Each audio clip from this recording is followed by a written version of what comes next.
And thanks for inviting us in. It's now 11 o'clock on your Friday night, and we want to begin this evening with a demand from a grieving family. Their loved one killed during an alleged shootout with IMPD officers. Tonight, the family of Dallas Jett is now calling for more transparency. Our Logan Gay talked with Dallas Jett's relatives tonight. So, Logan, what did they tell you?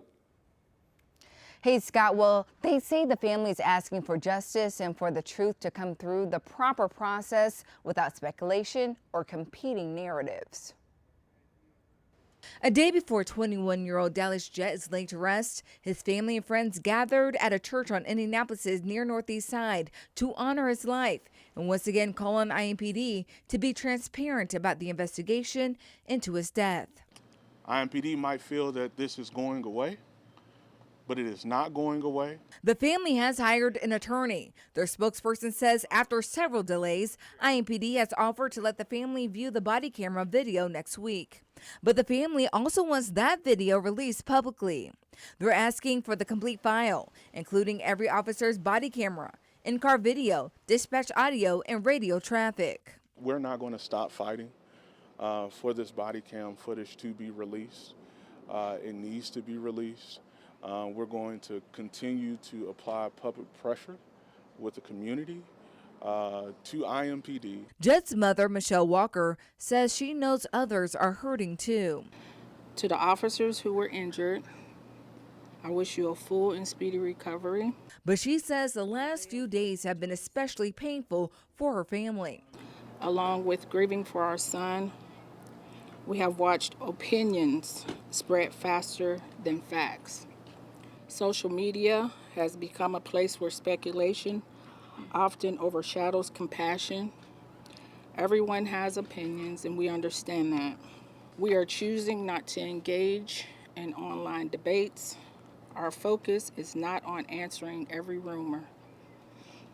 It is in honoring Dallas, his life, and allowing the truth to become known. Community leaders also stood with Jett's family, urging people to turn their pain into a commitment to justice, peace, and a safer community.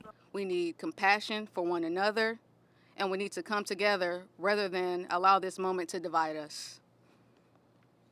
We can stand together, demand justice, and call for transparency while committing to peace for our community. And at the heart of the vigil was a chance to remember Jett. Words cannot express or explain the Dallas Jett and whom our family was so blessed to have and who we miss so much. And we did reach out to IMPD, and they directed us to a previous statement saying they intend to work with Jett's family. It reads in part, IMPD remains committed to transparency and intends to respond to the family's request and share the footage with Mr. Jett's family as required under state law. Jett's visitation and funeral is on Saturday. His family says it's open to the public. You can find all those details on our website, WTHR.com. All right, Logan Gay in our newsroom, thanks so much. And we're getting new insight on this Friday night about the moments that led Carmel police to shoot a man along US 31. Arriving ambulance, you got gunshot wounds to the chest and to the arms. The story last night at 11 is breaking news. Police are now telling us all of this started as a welfare check for an 18-year-old threatening self-harm. Police in Carmel found the man parked along US 31 near 116th Street. They tell us the 18-year-old confronted police with a rifle.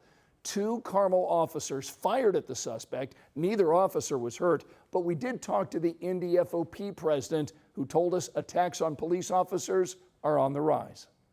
We're seeing across the country, especially in major cities, crime and violence trending down. But at the same time, the level of violence directed at our law enforcement officers is either remaining the same or actually increasing.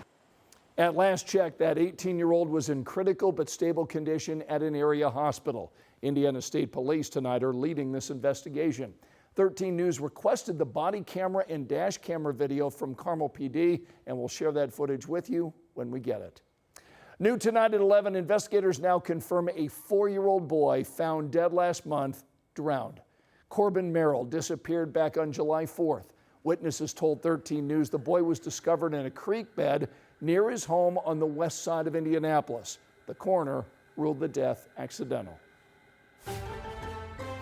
We've been dodging some downpours this evening and some lightning as well. You can see we have a fairly active radar, although not everybody got wet this evening, and that will be the case as we head into the weekend. I do want to give you some closer views. We've got a cell on the southeast side of Indianapolis, so impacting places like Beech Grove and Acton. We also have some stronger cells pushing east of Indianapolis. We go north along Interstate 69, some steadier rain around the Tipton area. This is one area across parts of Tipton County where we've had some street flooding already this evening because of some heavier rain. Rain continues to fall in Marion. As we look ahead at the weekend, slight storm chance. It's going to be warm and it's going to be muggy with highs in the upper 80s.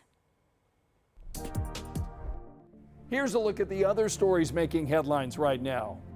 A woman is now facing preliminary charges, including attempted murder, after a shooting on the east side of Indianapolis. Police say she shot another woman early this morning near 16th and Emerson. The suspect reportedly turned herself in. Investigators say the woman injured tonight is in critical condition. Tonight, a man is charged in connection to a deadly crash in Fishers. Police say Corey Amick sped through a roundabout, killing 56-year-old Suzanne Hayden Tyndall.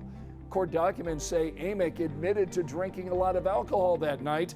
Tonight, there's a warrant out for his arrest. 800 pounds of methamphetamine is off the streets tonight after what the DEA calls the largest meth seizure in Indiana history. The Drug Enforcement Agency shared this image of the drugs. Officers did not go into any detail about the investigation, but they did confirm they found the meth here in the Indianapolis area. Former Vice President Mike Pence is returning here to Indiana for a book signing. He'll appear at the Eugene and Marilyn Glick Indiana History Center August 20th. Tickets are $55 and include a copy of his book. Registration is required.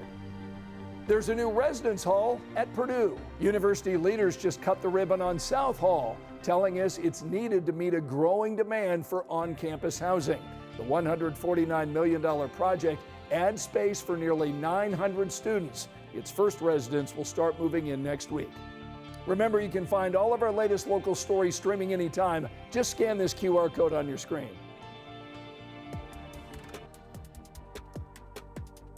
The first day of the Indiana State Fair is now in the books, and while people at the fair experience all the animals, food, and rides, there's an entire operation making sure that everyone is safe.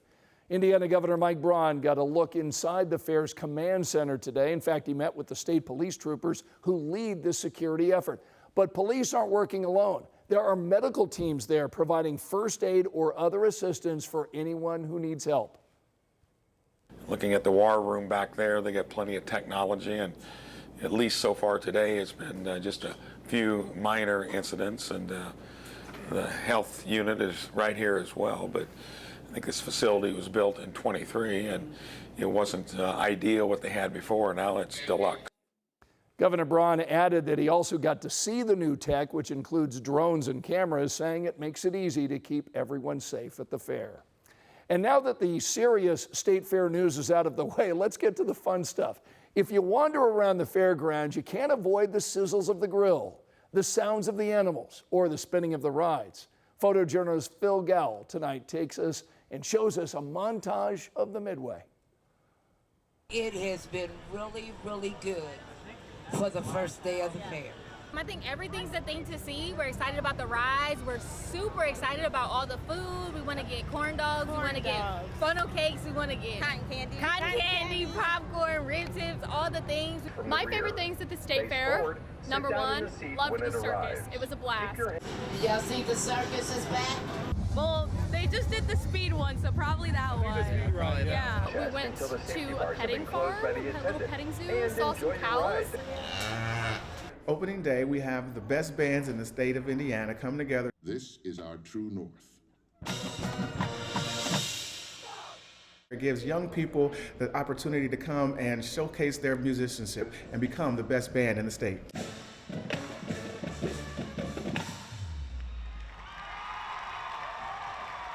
I love the state fair. The state fair is the best. Come to the state fair 2026. Woo! What a great first day. Now tomorrow at the Indiana State Fair, there's a hot air balloon race at 6:45 in the morning. That's over at the Hoosier Lottery Grandstand if you're an early riser. Plus, the Indy Dunkers will perform throughout the day, and Tusk, which is the classic Fleetwood Mac tribute, take the free stage at 7:30 tomorrow night.